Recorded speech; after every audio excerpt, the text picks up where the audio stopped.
Welcome to the latest and greatest edition of BK Connect. Chris Shearn, Devin Kharpertian from the BrooklynGame.com, and Rod Boone of Newsday. Don't forget, if you want to get your question into these guys, all you have to do is go on Facebook, Instagram, or Twitter, the Yes Networks pages, and use the hashtag BK Connect and ask your question. Guys, the Nets are just on fire here in January. 10-1, Rod. And Andre Blatch, one of the reasons why they've been able to turn this thing around. Why has he been so good lately? I think the biggest thing is just he's being more aggressive, he's saying. He's not thinking too much out there. Sometimes with Dre, he does little moves, he's behind the back and everything out there. He's getting the ball, going right away, being aggressive. I think since he came back from his 4-game absence, he's more confident out there as well. The team knows he's a very key player for them. He's stepping up for him for the first foreseeable future we can see. Devin, now, it seems like when this team hits their three-pointers, they're a better team. You know all the stats, I mean, but it is eye-opening when they hit their threes here. Yeah, and you know, it's something about that new lineup they have. They have 4 guys now who can hit a three-pointer, and 3 guys who can hit a three-pointer in their starting lineup. They're taking 6 threes more per game in 2014 than they did in 2013, and that's because they're able to space the floor so much with all these guys. They don't even need to hit, a higher percentage of their shots. They just need to take those threes because that extra point is really helping them so far. They have a much better offense this year in 2014. Now, Brook Lopez goes down, and you think this offense is not going to be as good as it was with him on the floor. But it seems like it's a little bit more fluid without Brook. Rod, why do you think that is? I think the biggest thing is the offense is not slowing down. They're playing like a half-court game, but with Brook, you pass the ball to Brook, he dribbles 2 or 3 or 4 times, he looks to make his move. The ball sticks some time with Brook. But right now, without Brook, the ball's moving around. It's going down the post. Somebody's being double-teamed, maybe Joe Johnson. They're passing the ball to the wing.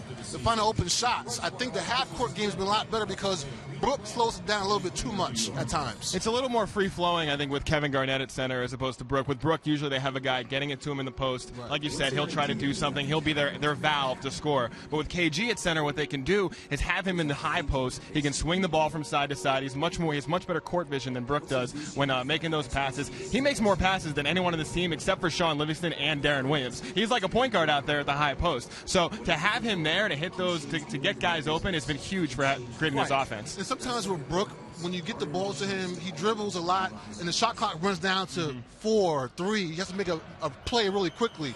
But without him out there right now, so the ball's moving freely, shot clock's not really a factor right now. They're shooting the ball at will pretty much out there. Kevin Garnett, the gatekeeper. How about that? So Kevin Garnett's the gatekeeper on offense, and what a transition, what a segue. That gets us to our first question from the fans. It comes to us from Twitter, @DBarak. What do you think brought KG back to his quote-unquote, air quotes, if I didn't have an iPad in my hand, I'd bring Chris Farley back. What brought him back to his prime this January? Well, I think a big part of it is just that they're playing him at center now with Brook out, like we were just talking about. When he plays power forward, they're taking him out of the lane. He's not really affecting a lot of drives to the basket. But when he's playing center, he's playing against guys who are maybe not necessarily the best scorers, the best perimeter guys. They're guys who kind of stay in the lane. And when he's down there defending, he's able to help off a lot more and deter a lot of other shots at the rim. And on offense, he's just found his jumper. He put it very eloquently in one post-game interview that he always does. He's calling on it, and it's coming like it's supposed to. So it's really good to see him finally hitting those shots. No, I agree. The biggest thing with him is his confidence. When the ball goes through the hoop, you feel good about yourself. When you're shooting jump shots and they're cleaning up the back of the rim, you feel like you're not doing your job out there. So when the ball goes through the hoop, Kevin Garnett feels good about himself. And like you said, he calls in his jumper every single night.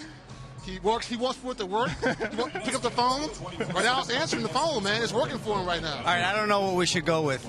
Gatekeeper or Renaissance man? What do you guys think? I like Renaissance man. Yeah. I actually like Gatekeeper, but hey. All right, well, we got a couple more hashtags for Twitter out there. All right, our second question, another one from Twitter, @WeMustBeNets. At what point does AK-47 enter the starting lineup?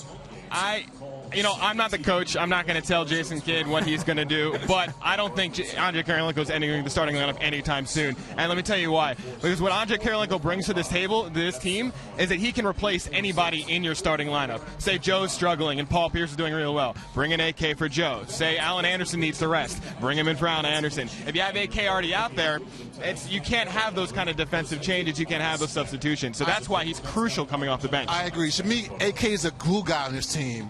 He's a guy you throw out there at any point to get hustle points, rebounds, energy, defense. You want that to me off the bench because that helps bring everybody's level up a little bit, a couple notches when things aren't going well for you with your starting lineup out there. So to me, having AK off the bench is the best move at this point in time. Not only that, guys, but wouldn't you think that if it isn't broke, don't fix it? Exactly. I mean, even with a Darren Williams coming off the bench too as the sixth man, don't you think it's going to be like this? They're 10-1 with it going this way, so don't you think that's the way it's going to be? I think it's going to be this way until they lose a couple games in a row. As you said, if it's not broke, why fix it? At this point, the team is playing really well. They finally found an identity, a niche. At some point, Darren will go back in the lineup with play alongside Sean Livingston because that combo worked very well, as we know. Definitely. But right now, with this lineup the way it is, it's just really good. Don't mess with it right now. Yeah, I mean, they're 10-1 in January. Their record almost speaks for itself. Darren's playing starters minutes coming off the bench, but something with this lineup has clicked. They're able to, they play much better defense. They're hitting the ball around to everybody. Anyone can go off on any given night, and it's working for them. I think this week we'll see the real Nets and just how good they are. Tonight, first place Raptors in their own building. Friday, Oklahoma City, a team they beat back on January 1st, back in their place. And then Saturday night, they go to Indianapolis to play the Pacers. So big week for the guys this week. All right, guys, great job as always. And don't forget, if you want to get your questions in again, BK Connect, the hashtag BK Connect on Yes Network's Facebook, Instagram, and Twitter pages. We'll see you next time.